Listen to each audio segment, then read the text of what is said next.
All right, welcome back. We are doing a bicyclist distance and it's their time. So in part one, I did do a video on just how to find out what the equation was for this. So we ended up finding the equation is y equals negative 25x plus 170.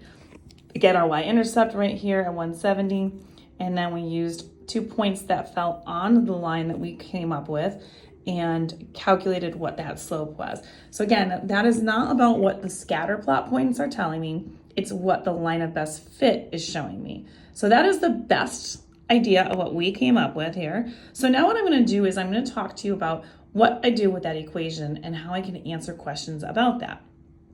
So when we interpolate information, or we're trying to find information that's on this graph, or ideal predicted amounts, what we're looking at is trying to figure out, like, if I wanted to know exactly how much should be the distance remaining at a certain amount of time, I can actually just plug in, let's just say I want to know what's going on at 3 hours of time.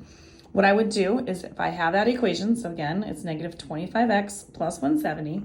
If I told you I want to know what is going to happen and how much distance would be remaining in 3 hours, we're going to do a couple of things here. We're going to do one where there's an x value, and then I'm going to do one when there's a y value. So we'll start off right here. Here's the equation. So if I have 3 hours, I'm looking at what is the hours. The time in hours is the x values. So we're going to plug in 3 where the x is. So that is going to be my x value. That's what I substitute into the equation up here. So what I'm going to do is say y equals negative 25. I'm replacing the x with the 3 hours because I want to see where it's supposed to be at 3 hours of time. And I'm going to go ahead and solve this information. So negative 25 times 3 would be negative 75 plus 170.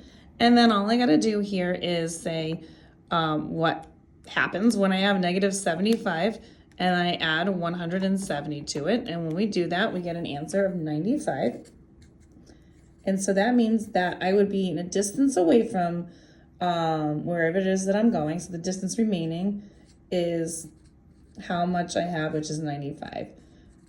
And that's what I have, the distance remaining, and this is kilometers or kilometers, whatever you want to call it. Now let's say I had the remaining distance and I wanted to figure out what the time was that it would take to get to wherever it is that I'm doing to that point.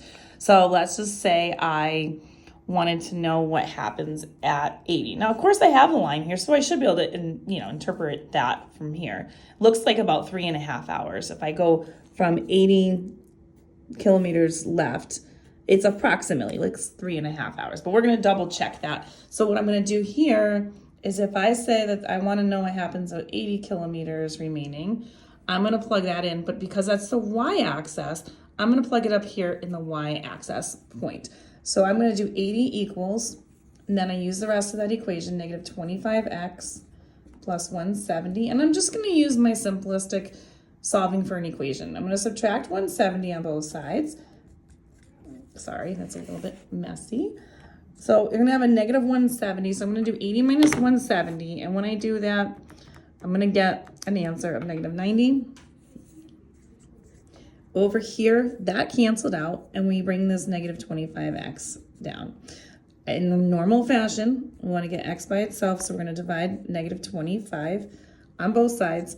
We're going to take that negative 90, we're going to divide it by a negative 25, and then we're going to get about 3.6 when I do that division out.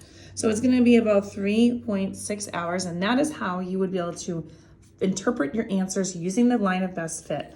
And hopefully that will help you with more of this information. If you want more questions like these, find them on my YouTube, Instagram, and TikTok at YouWantAlgebra. These can all be located in the statistics section.